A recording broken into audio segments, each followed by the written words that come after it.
Hi, Dr. Morley. It's my honor to have you with us here in this session. Congratulations on winning the 2022 Positive Droplet Awards for being one of the founders of Digital PCR. For those listening in who may not be familiar with all of your work, you were one of the members of a team back in 1992 that first came up with the concept of digital PCR. So it's really amazing. It's great to have you here. Thank you and congratulations on the award. Thank you very much. It's a pleasure to be here. Yeah. So I know it's been a while, and back in the early 90s, it was the wild west, or the crazy times for PCR, because Kerry Mullis a few years back had just come up with this great, revolutionary concept. And there were new enzymes coming into play, like I believe TAC was coming into play around that time. And there were new twists and turns and applications coming around. What made you think of using the partitioning and Poisson distribution strategy for counting molecules? Well, we actually had been using a somewhat similar strategy, essentially the same strategy for counting rare mutated T lymphocytes. My lab had a long interest in mutations and DNA damage and its relationship to aging and all sorts of other phenomena. And we also had a long interest in the hemopoietic cells, including lymphocytes. So we had been cloning lymphocytes for several different reasons. And we also had a program looking at mutations. And initially we selected mutant lymphocytes by a genetic selection method, but we could only pick them up on a microscope slide. So we would count thousands of cells on a microscope slide and look for rare lymphocytes that were phenotypically resistant. And then I can still remember it. One day I was at a hematology society meeting in San Antonio. And in my hotel room, I was thinking about this, and I suddenly realized that our lymphocyte cloning technique was sufficiently good that we should be able to clone rare lymphocytes. So we set up a mutation detection system, and we were able to detect clones of rare lymphocytes at a few in a million cells, and we could grow them up and characterize them phenotypically and genetically. So, and we counted the mutations using Poisson statistics.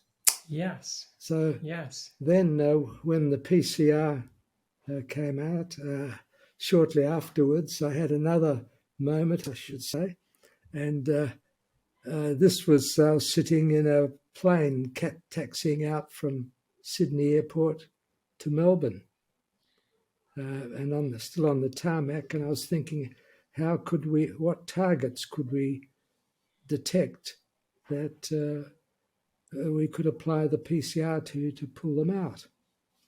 And there were three targets: RAS point mutations, the BCR-ABL translocation in chronic myeloid leukemia, and gene rearrangements in T cells and B cells.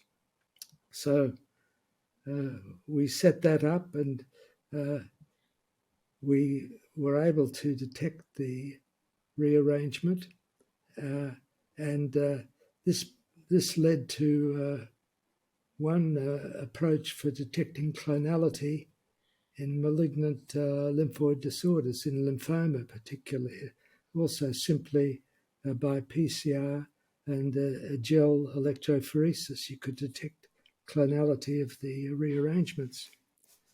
And then, so when we were able to detect these rearrangements, the next question was, how can we quantitate them? And then that was pretty easy, because we simply applied the concept of partitioning and Poisson statistics that we used for lymphocyte cloning, and we applied that to cloning the gene rearrangements. So that was how it happened. That And is, of course, we thought that this was useful, of course, not only for quantifying gene rearrangements, but as a general technique for quantifying PCR targets. At that time, the only quantitative technique was competitive PCR, which was a yes. pretty clumsy technique and not very accurate. Having done it back in the days when I was a student, yes, competitive PCR didn't really work very well. Yes. So definitely, this is a step in the right direction. Well, this is a lot of fun for me because this is a little bit of the history behind our technology, and we definitely appreciate having you here. Are there any individuals or groups that you'd like to give a shout out or acknowledge over the years that have helped you along your journey?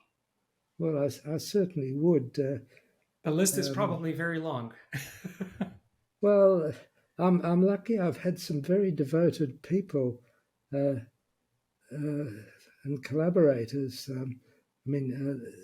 People who are initially very important on this were Pam Sykes, who was the first author on our paper, and Michael Briscoe, who was who played a big part in our initial studies on gene rearrangements. And yeah, I've had some very devoted scientists, Sue and Liz, who were with me for, about, I've forgotten how many years. It's well over 20 years. I've been very lucky in that Well, that's a sense, testament to having, you and your team. you know, So yeah, that is it's been a fantastic. lot of fun. Still is, And I have to say. I love to hear that you had a lot of fun because science should be not just entertaining, but it should be eye opening and enjoyable as well. So, well, thank you for all your work and contributions. And again, it's a thrill for us to have you um, part of our Positive Droplet Award community and for getting the ball rolling. Thanks. It's a pleasure taking part. Thank you for having me.